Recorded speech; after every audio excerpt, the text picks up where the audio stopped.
Hey everybody, you're watching Two Guys Take on Real Estate. My name's Kevin, the Property Prince. I'm here today without Matt, the Landlord Ninja, because I want to talk about a quick viewer-related question that came up. Tenant complaints about each other. How do you deal with those kind of things? Two guys take on real estate.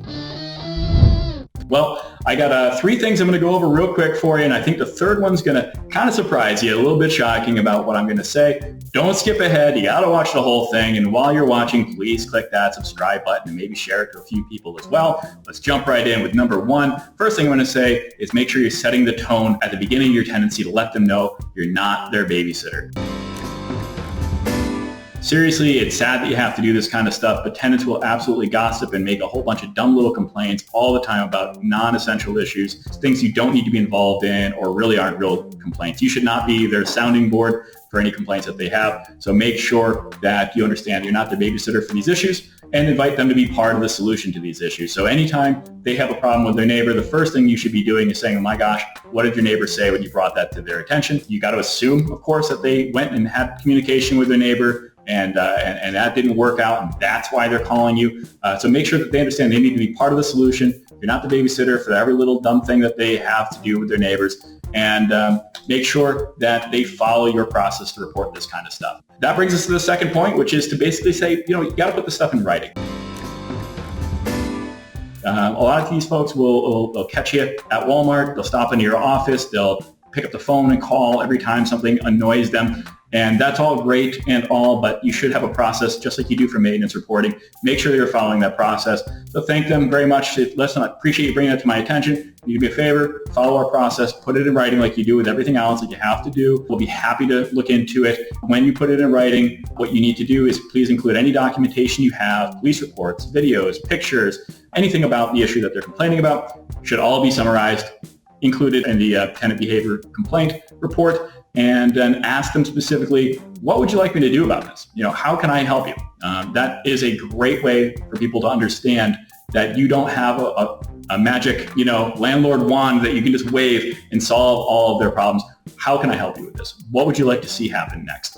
A lot of these exchanges should be done in writing because you know what? It's state by state, very different, but most states are very tenant friendly. And believe it or not, most places believe that if a tenant has some kind of inconvenience with a neighbor, that's 100% the landlord's fault, and you could be hit with a claim against you for damages by the complaining tenant. It's amazing. I think it's personally ridiculous, but it is what it is. It is part of the business you operate in. So make sure you're doing a lot of these exchanges in writing so you can show that you've been engaged in this process, not negligent of your responsibilities as a landlord. And the third thing, I think it's going to piss a lot of people off, but depending on the nature of the complaint, tell them to go pound.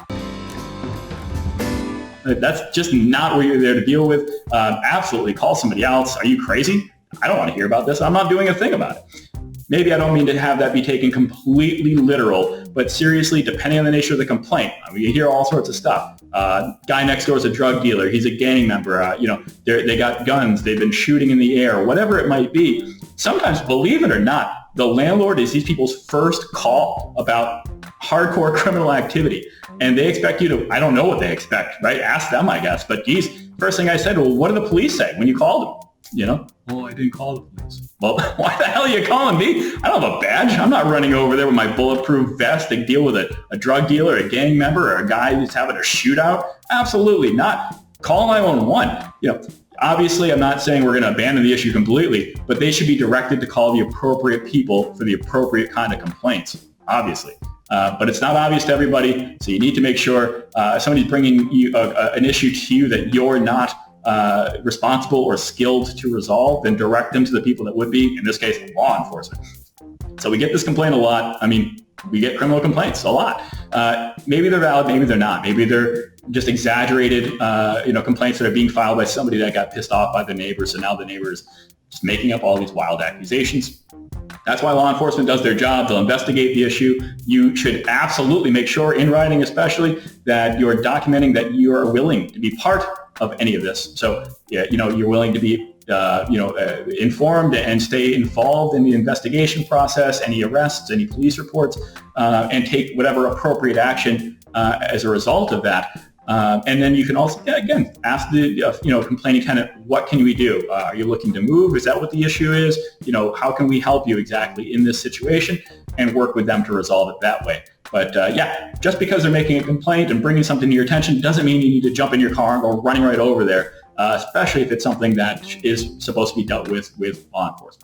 So those are 3 things. I hope that was helpful. 3 things that was about tenant complaints. If you found any of this information relevant, please make sure you share it with other people in the real estate world so we can get more exposure and help out more people with some of their complaints and some of their issues. And until the next time, this is Kevin, Property Prince from Two Guys Take on Real Estate. And we would love it if you would subscribe, ring that notification, and put any additional comments below. Thanks.